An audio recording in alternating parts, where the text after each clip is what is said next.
There was a time when Christmas wasn't measured by how many presents were under the tree. It was measured by the scent of a kitchen in full holiday swing.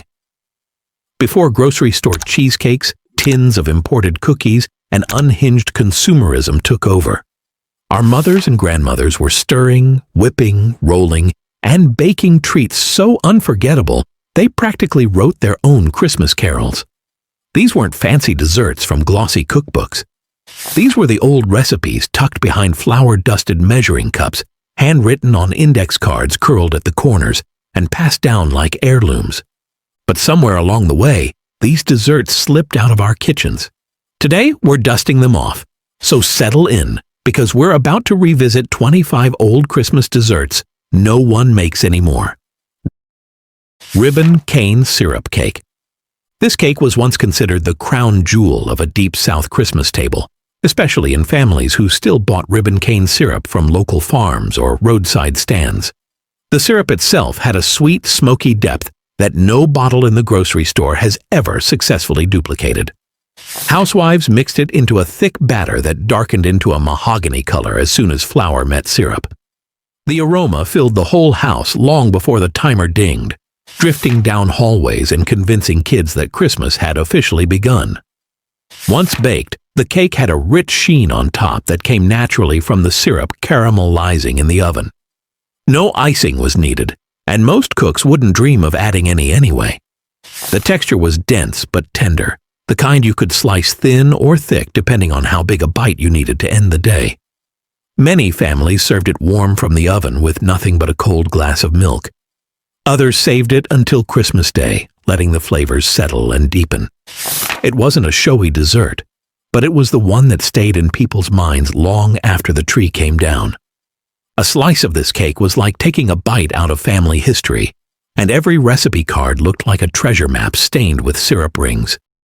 Peanut butter divinity squares. Before peanut butter fudge became a common sight, Southern cooks experimented with this quirky twist on traditional divinity. Instead of keeping the confection white and fluffy, they folded in warm peanut butter until the candy turned a soft golden color. The mixture came together in a tall pot, bubbling and swirling, while someone with a strong arm worked the mixture with a wooden spoon. When poured into a buttered dish, it set into a silky sheet that could be sliced into squares perfect for gift boxes or family tins. The texture walked a line between candy and fudge, firm enough to lift but soft enough to melt slowly as you ate it. Kids often hovered close, waiting to swipe the last sticky streaks from the bowl with their fingers.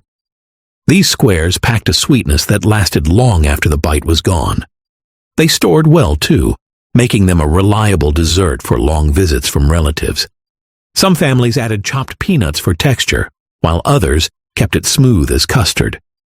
Either way, the taste was unmistakably Southern and unmistakably Christmas. Old-fashioned jam cake. This dessert was a holiday ritual in households that kept jars of homemade blackberry or fig jam lined up on pantry shelves.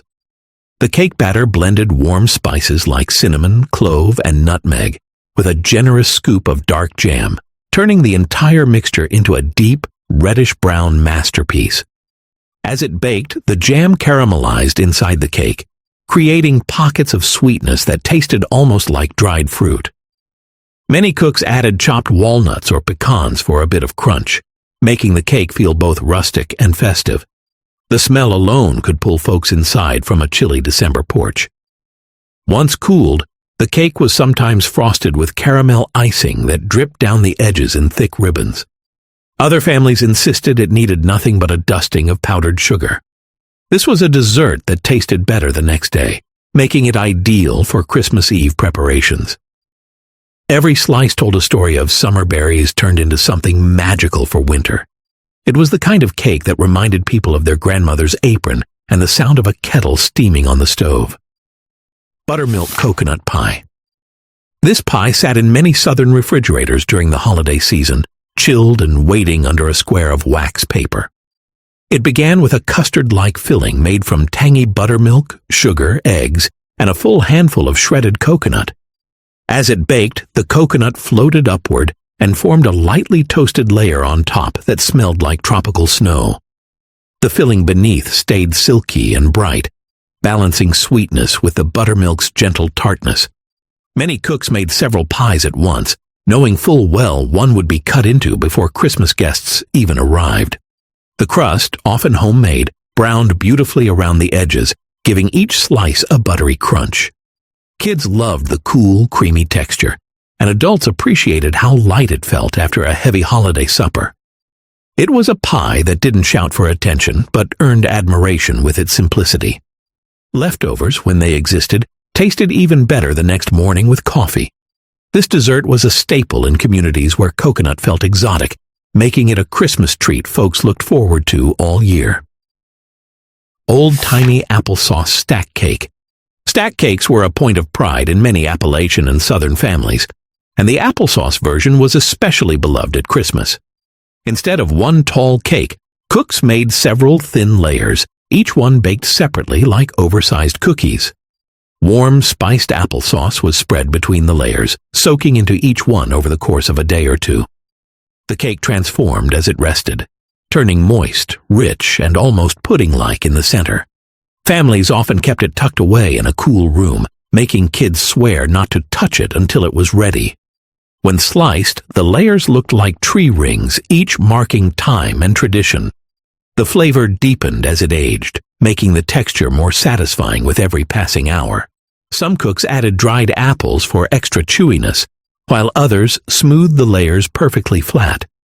What made this cake special wasn't its appearance, but its patience. It rewarded those willing to wait, offering a dessert that tasted like Christmas, past preserved between each tender layer. Pineapple icebox pudding. This chilled dessert was a Christmas lifesaver in homes where the oven stayed full of hams, dressing, and casseroles from dawn to dusk. Pineapple icebox pudding started with crushed canned pineapple, the kind packed in syrup that added a bright sweetness even in the middle of winter. Cooks folded it into a creamy mixture of whipped topping, custard, or homemade pudding, depending on the family recipe. The whole thing was poured over layers of crumbled vanilla wafers, or ladyfingers, that softened just enough to create a cake-like texture. As it chilled overnight, the flavors settled into something cool, light, and completely refreshing after a heavy holiday supper. The smell was unmistakable, a combination of dairy sweetness and sunny pineapple that felt like a tiny escape from the cold. Kids loved how easy it was to slice, each square standing perfectly tall on a holiday plate. Many families added a sprinkle of pecans for a little crunch, while others crowned it with a few maraschino cherries for color. Aunts often brought it to church Christmas dinners because it traveled well and disappeared fast. Though simple, it had a cheerful flavor people associated with celebration. These days, it's nearly forgotten, replaced by store-bought cheesecakes, but a single bite brings back memories of cold kitchens, clinking icebox doors, and the hum of holiday gatherings. Date nut roll candy. This sticky, old-fashioned candy was a December ritual in countless Southern homes. It began with dates simmered down into a thick, sweet paste that filled the kitchen with a deep, caramel-like aroma. Into this warm mixture went butter, sugar, and a generous handful of chopped pecans. Once the mixture came together, cooks shaped it into a long, warm log and rolled it in coconut or powdered sugar. After cooling, the log sliced into beautiful little spirals that looked like edible Christmas ornaments. The texture was both chewy and tender, with the nuts adding just enough bite to keep things interesting.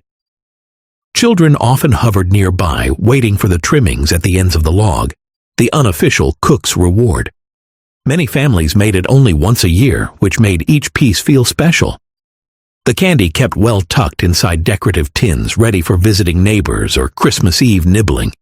It tasted like a cross between a fruitcake and fudge, but lighter and friendlier, even to picky eaters. These rolls often appeared on sideboards next to nut brittle and pralines, completing the homemade candy lineup. Today the recipe survives mostly in handwritten church cookbooks, waiting for someone to rediscover its charm. Sweet potato pound cake. This deeply Southern dessert was the pride of any cook who knew how to turn leftover sweet potatoes into something dreamy.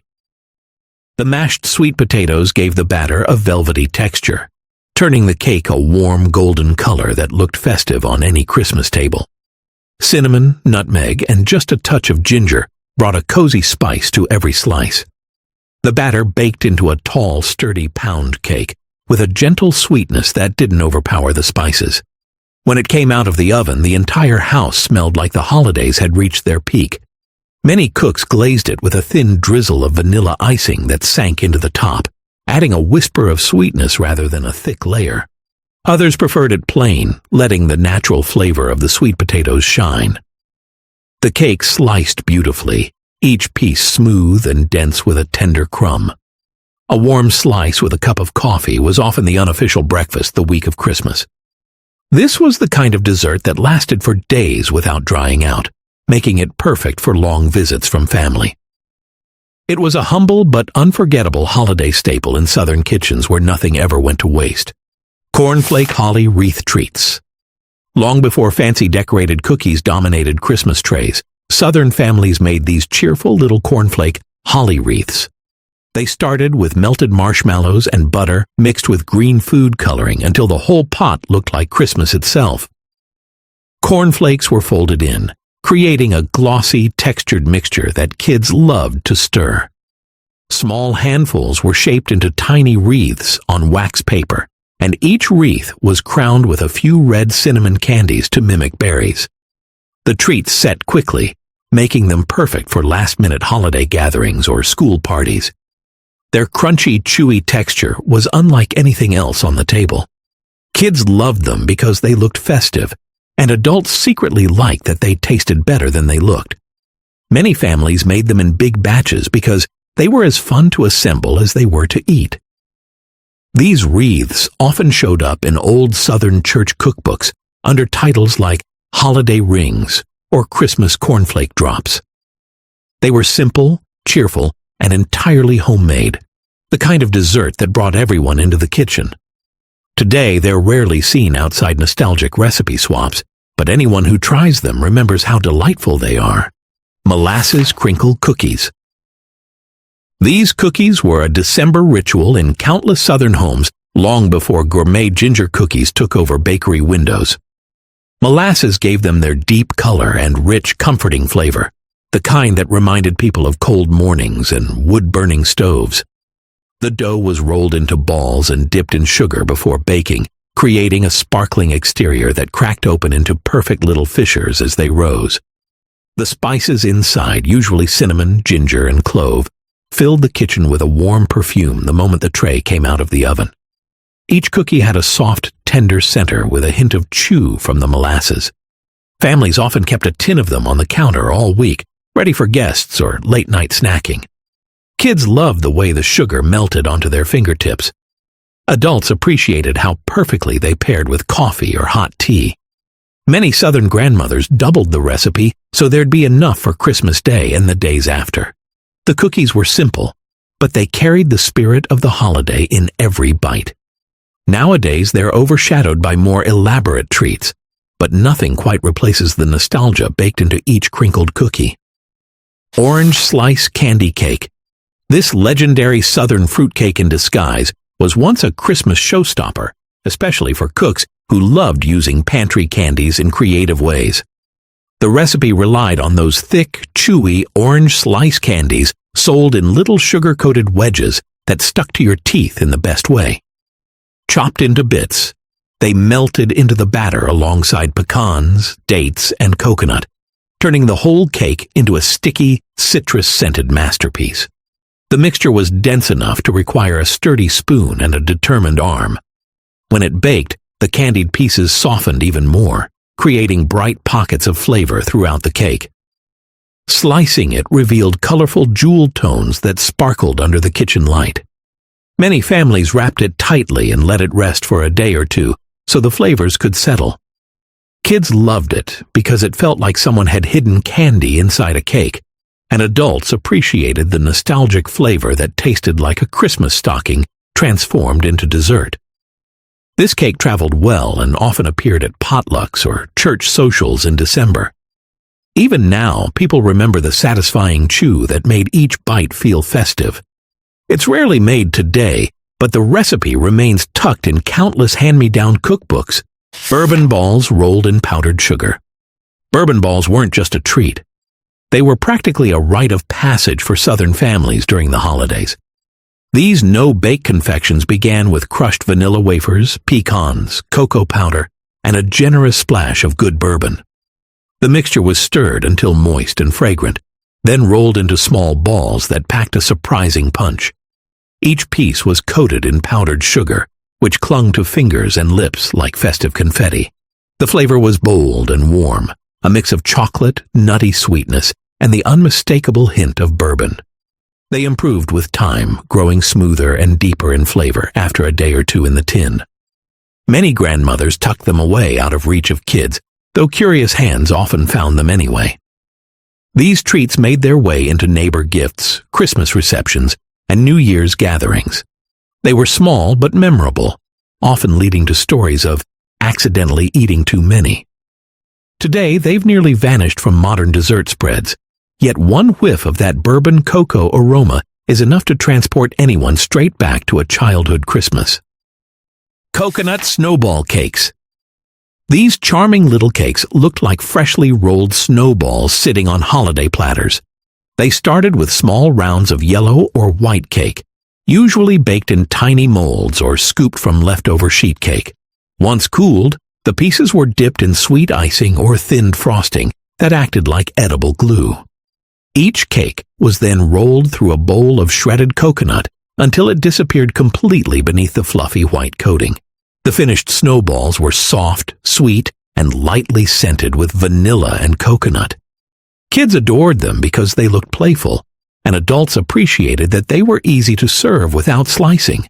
Some families added a maraschino cherry in the center for a small burst of color. The cakes stayed moist for days when stored properly, making them a reliable make-ahead holiday dessert. Their appearance on a table instantly made the room feel more festive. Though rarely made today, they were once a hallmark of Southern Christmas hospitality, especially in homes where coconut felt like a touch of tropical brightness during winter. Spiced persimmon pudding. In parts of the South blessed with fruiting persimmon trees, this pudding was a treasured December treat. Families collected ripe persimmons after the first frost, their skins so soft they practically collapsed into your palm. The pulp was mixed with flour, sugar, eggs, and warm spices until the batter resembled a thick autumn custard. It baked low and slow, emerging from the oven with a dark, almost caramelized surface. The interior stayed moist and softly textured, somewhere between a British steamed pudding and a very tender cake. The flavor carried a warm, earthy sweetness that felt comforting in a way few desserts can match. Many families served it with a drizzle of warm cream or a spoon of fresh whipped topping. Older relatives often shared stories about collecting persimmons barefoot as children and racing to beat the birds to the softest fruit. The pudding tasted like tradition baked into every square.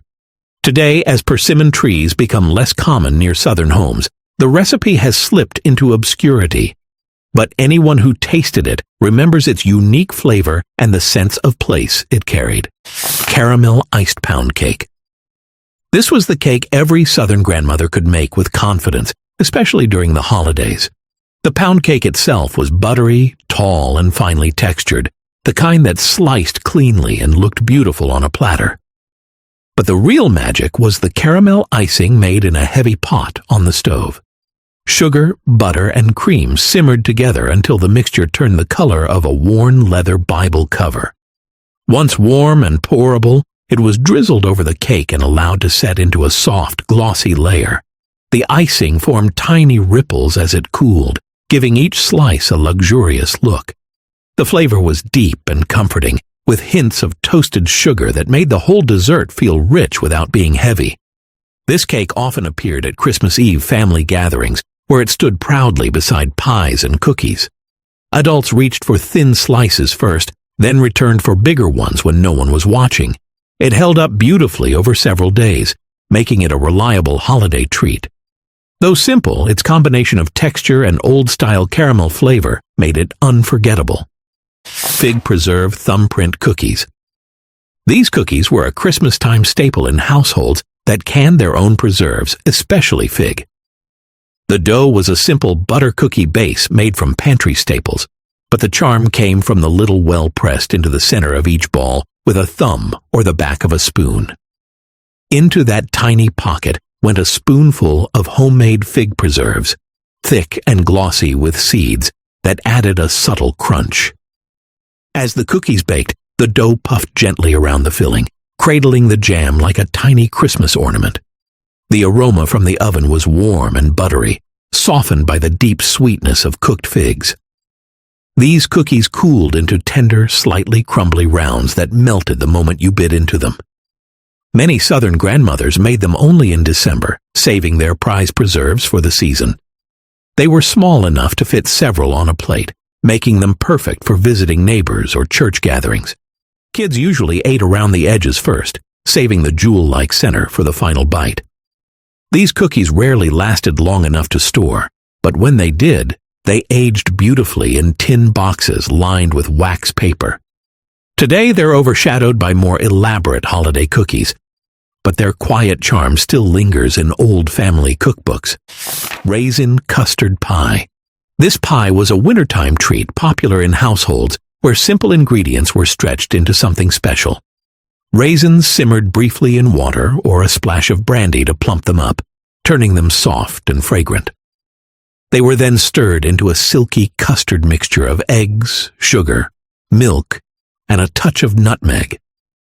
As the pie baked, the custard set into a smooth, creamy filling dotted with raisins that sank gently toward the bottom. The top turned a soft golden color, promising a gentle sweetness beneath. Each slice felt comforting, like a warm memory tucked inside a flaky crust. Families often served it slightly warm on Christmas Eve with a dollop of real whipped cream. While simple, the dessert carried a richness that made it feel surprisingly luxurious. In many Southern farm communities, this pie was considered a celebration dish because raisins were a pricier pantry item. Its flavor was mellow and old world, reminiscent of holiday desserts passed down from earlier generations. Today, it's almost entirely forgotten, but those who grew up with it remember its soft texture and quiet warmth. Sugared fried pies. Fried pies were a Southern tradition year-round, but at Christmas time they became extra special. The filling often started with dried apples, peaches, or apricots, simmered until soft and mashed with cinnamon and sugar. Circles of dough were spooned with filling, folded into half moons, and sealed tight with the tines of a fork. Each pie fried in a skillet until the crust turned golden and crisp. Right after coming out of the hot oil, they were dusted generously with sugar, which clung to every warm surface. The first bite revealed soft fruit inside and a satisfying crunch outside. Mothers often made them in big batches to keep on hand for holiday visitors. Kids grabbed them like handheld treasures, warm enough to make their fingers tingle in the cold. These pies traveled well, making them perfect for long church days and family car rides. Their aroma, sweet fruit, and hot pastry felt like the season itself. Modern bakeries sometimes attempt versions, but nothing compares to the homemade flavor of sugared fried pies enjoyed straight from a paper towel-lined plate. Chocolate chess pie. This beloved Southern pie felt like the best parts of fudge and custard blended into one holiday dessert. The filling started with cocoa powder, sugar, eggs, and evaporated milk whisked together into a glossy mixture. As it baked, the top formed a delicate crackly layer that hinted at the rich filling beneath. The interior stayed smooth and velvety, with a chocolate flavor deeper than anything from a boxed mix. The smell drifting from the oven could make even the busiest cook stop and breathe in the moment. Families often served it at room temperature, so the filling sliced cleanly into decadent wedges. Each piece felt indulgent without being overly heavy, perfect after a big Christmas dinner. A sprinkle of powdered sugar on top made it look festive without fuss.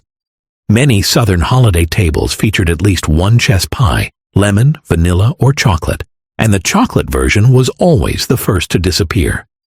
Grandmothers guarded their recipes closely, claiming small ingredient tweaks that nobody ever truly deciphered. It remains a holiday classic, even if it doesn't appear as often as it once did. Boiled custard with nutmeg. Before eggnog cartons lined grocery shelves, Southern families celebrated Christmas with homemade boiled custard. It was a silky, drinkable dessert made by cooking milk, sugar, eggs, and vanilla, slowly over low heat, until the mixture thickened enough to lightly coat a spoon. The process required constant stirring, and many children were assigned the task while standing on kitchen stools. Once cooled, the custard was poured into glass bottles or pitchers and chilled until perfectly smooth. A light sprinkling of nutmeg on top made each serving feel festive. The flavor was gentle and comforting, with a sweetness that never felt overpowering. Some families served it in small punch cups during Christmas Eve gatherings, passing the tray around like a precious tradition. Others kept it in the refrigerator for quiet late-night sips. The texture and taste were far more delicate than modern eggnog, making it feel like a true homemade treasure. Today, boiled custard survives mostly in older cookbooks and memories shared around Christmas tables. But for those who grew up with it, its creamy sweetness defined the holiday season. Praline taffy pull. This was once the highlight of many Southern Christmas gatherings, especially in homes where the kitchen doubled as the evening's entertainment. The taffy mixture began with sugar, butter, and cream cooked to just the right stage, then flavored with vanilla and a small handful of finely chopped pecans. Once poured onto a slab of buttered marble or a cold metal tray, family members gathered around to take turns pulling the warm candy into long, glossy ropes. The pulling transformed the mixture from a sticky mass into a lighter, chewier treat with a soft caramel color. Laughter usually filled the kitchen as folks tried to stretch the candy without dropping it or letting it get too cool. After it reached the perfect consistency, the ropes were cut into bite-sized pieces that hardened slightly as they cooled. Wrapped in little squares of wax paper, they looked homemade in the best possible way. Many families saved them for visiting neighbors or tucked them into stockings. The flavor was buttery and lightly nutty, with a chew that kept you busy for a moment, but rewarded you with holiday sweetness. It's rarely practiced today, mostly because fewer families gather for hands-on candy making, but those who remember it recall the fun just as fondly as the flavor. Lemon icebox squares. These cheerful little squares added a bright, refreshing note to otherwise heavy Christmas dessert tables. The base was made from crushed vanilla wafers or graham crackers pressed into a simple crust. The filling combined condensed milk, lemon juice, and lemon zest, which thickened naturally into a silky, tart cream. Once spread over the crust, the dessert chilled in the icebox until firm enough to slice neatly into squares. The cool, citrusy flavor cut beautifully through the richness of holiday meals, making each bite feel like a tiny reset. Many grandmothers sprinkled a thin layer of crushed crackers on top for texture. Others added a few curls of lemon peel to make it look extra festive. These squares traveled well and became a favorite offering at church parties and school events. Children loved the gentle sweetness, while adults appreciated the refreshing brightness. Despite being simple to make, they slowly fell out of fashion as thicker, richer desserts took over holiday menus. But anyone who tasted them remembers how perfectly they filled the gap between Christmas indulgence and Southern practicality. Spiced oatmeal applesauce bars. These bars were often baked when a family needed a quick but comforting holiday treat without dipping into expensive ingredients. The batter combined oats, applesauce, brown sugar, and warm spices into a thick mixture that filled the kitchen with a fragrance reminiscent of mulled cider. Once baked, the bars cooled into soft, chewy squares with a slightly crisp top. A thin drizzle of cinnamon glaze on top made them look like a cozy winter dessert without any fuss. Grandmothers kept recipes for these in church cookbooks under names like Christmas oat squares or holiday spice bars. They were especially popular in households where applesauce was homemade and plentiful. The bars packed easily into lunchboxes, making them a treat children enjoyed the entire week of Christmas.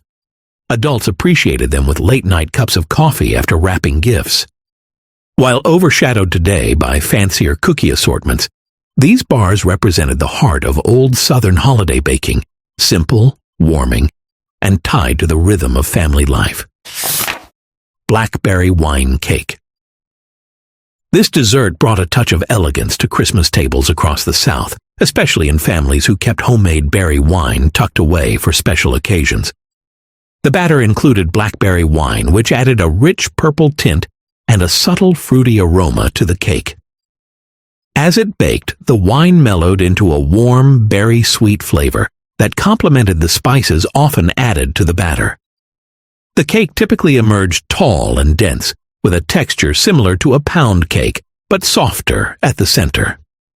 Many cooks brushed it with a warm wine glaze that soaked into the top, deepening the flavor even more. Each slice revealed a color that looked festive without any artificial decoration. The aroma was unforgettable, part fruit, part spice, part tradition. Families often brought this cake to Christmas dinners as their special contribution, the one recipe they only made in December. Despite its elegance, the preparation was humble and straightforward. Though rarely made today, it remains one of the South's most nostalgic holiday cakes, remembered fondly by anyone who ever enjoyed a slice at a crowded Christmas table. Old-fashioned Ambrosia cake. While Ambrosia salad still appears occasionally at Southern gatherings, the cake version has almost vanished entirely. This Christmas dessert layered soft white cake with a filling made from oranges, coconut, and sometimes pineapple. The fruit mixture soaked into the cake layers, creating a tender citrus-infused center that tasted like winter sunshine. The exterior was frosted with whipped cream or a light 7-minute icing that gave it a snowy appearance. Each slice revealed bright flecks of fruit that looked like little jewels embedded in the soft crumb. The flavor was refreshing and slightly nostalgic, combining the brightness of citrus season with the sweetness of homemade holiday treats. Grandmothers often made it the day before Christmas so the flavors had time to settle. Some families added chopped pecans for texture, while others kept it smooth and simple. It was a cake that didn't need extra decoration. Its beauty came from the fruit and the tradition behind it. Though rarely found today, it once stood proudly among the most beloved holiday desserts in Southern kitchens, representing celebration, generosity, and the joy of using whatever the season offered. When you look back at these old Southern Christmas desserts, it's amazing how many memories come rushing in. Half of these recipes weren't written down anywhere except on the backs of envelopes or inside stained cookbooks that lived on pantry shelves. The other half lived only in the hands of the women who made them, measured by instinct and experience rather than teaspoons and cups. What made these desserts special wasn't just the sugar or spices. It was the way families gathered around kitchens warmed by ovens, waiting for something sweet to cool on the counter. It was the stories told over mixing bowls, the little tastes stolen when no one was looking, and the quiet moments when a simple dessert brought everyone together. And even though many of these dishes have disappeared from our modern Christmas tables, the memories they carry haven't gone anywhere. Maybe this year, one of these old recipes will make its way back into your kitchen. Maybe it'll spark a new tradition or bring back an old one. Either way, thank you for spending time with me today and remembering these forgotten Southern treasures. If you enjoyed this trip down memory lane, don't forget to like, subscribe, and join me next time as we explore more of the foods and traditions that shaped our past.